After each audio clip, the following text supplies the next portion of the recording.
सदा नाम घोष करू हरी कथा तेनी सदा चित्ता समाधान। तुकोबाई म्हणतात बाबांनो तुम्हाला जर सुख पाहिजे ना काय घ्या नाम चिंतन करा कथा श्रवण करा कीर्तन श्रवण करा सदा नाम घोष करू हरी कथा तेनी सदा चित्ता समाधान। तुकोबाई म्हणतात नाम चिंतन करा भजन करा पण लोक ऐकत नाही।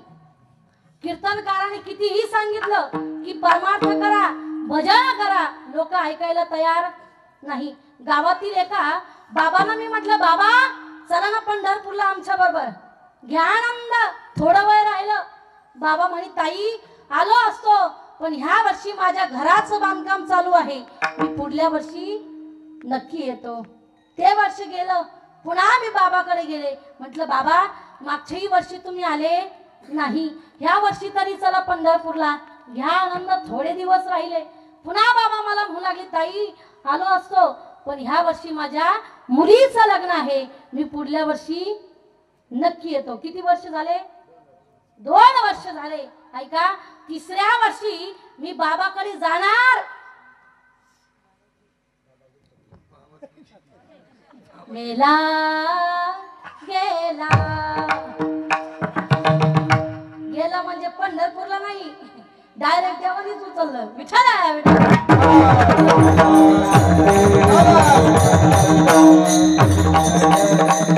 बघा बाबा आपण कितीही सांगू लोकाला की परमार्थ करा कथा श्रवण करा पण लोक लय अवघड आहे बर का। शिवाजी महाराज लोकांना आपण किती जरी म्हटलं की कथा श्रवण केल्याने उद्धार होईल सुख मिळेल समाधान मिळेल पण लोक 2 तास भांडणं ऐकतील पण कथा नाही ऐकणार इतके डेंजर राहते। मागच्या महिन्यामध्ये माझी कथा होती पानेवाडीला त्या ठिकाणी शेजारचे बाबा दुसऱ्या बाबांना म्हटले का हो दादा चला ना कथा श्रवण करायला राहते 3 तास सुंदर कथा आहे चला।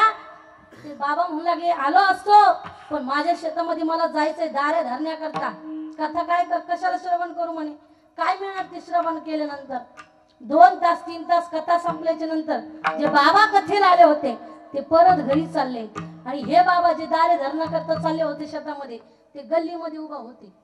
ह्या बाबांनी त्या बाबाला प्रश्न केला का हो तुम्हाला तर शेतामध्ये दारे धरण्याकरता जायचं होतं ना हो म्हणे बरोबर आहे पण काय झालं गल्लीमध्ये एवढ्या जोरात भांडणं लागले नवरा बायकोचे ते भांडणं बघण्यात 2 तास कुठं निघून गेले कळाले नाही। म्हणजे लोक 2 तास उभा राहून भांडण ऐकतील पण कथा कीर्तन श्रवण करणार नाही। विठ्ठल विठाला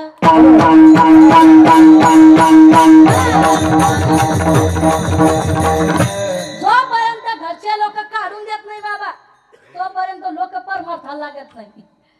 आता आपल्या नगरीमध्ये काय कमी संख्या असेल का तांदूळ वाटप चालू द्या बघा तुम्ही कशी येते पुढे आणि महिला मंडळ भांडणं जर लागले ना एकच अडी पण कथा नाही करणार कीर्तनाला येणार नाही भांडणं लागले की पळ सुटतात।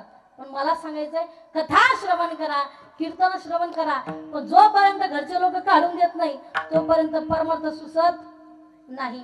एका गावामध्ये मी कीर्तनाला गेले जे कमिटी मंडळ होतं ते मला म्हणू लागले ताई त्या समोरच्या ओट्यावरती बसण्याची तुमची व्यवस्था केली मी त्या ओट्यावरती जाऊन बसले म्हणलं आता कार्यकर्ते नाहीये कार्यकर्ते काय काय ठिकाणी राहते खरंच पण दादांचे आभार मानले तरी काय हरकत नाही।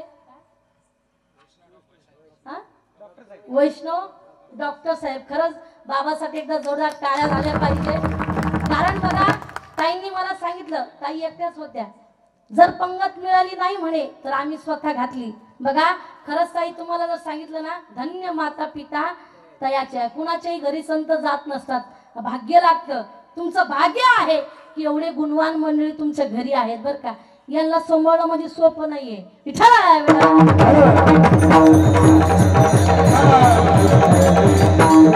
थोडं असं नियोजन आमची व्यवस्था या ठिकाणी डॉक्टर साहेबांनी केलेली आहे साहेबांचे आभार।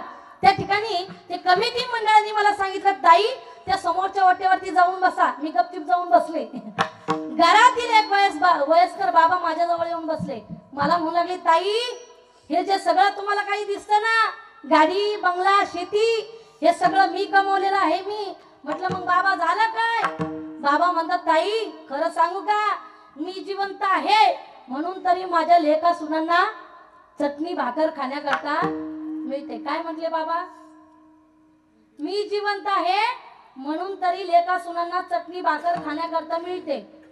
तेवढ्यामध्ये घरामध्ये सुनबाई झाडून घेत होती, गरम डोक्याची होती, बाहेर आली पळत. मला म्हणू लागली, ताई हे म्हातारा जिवंत आहे म्हणून तरी आम्ही चटणी भाकरी खातो. हे जर मेला असतं ना गुलाबजामुन खाल्ले असते.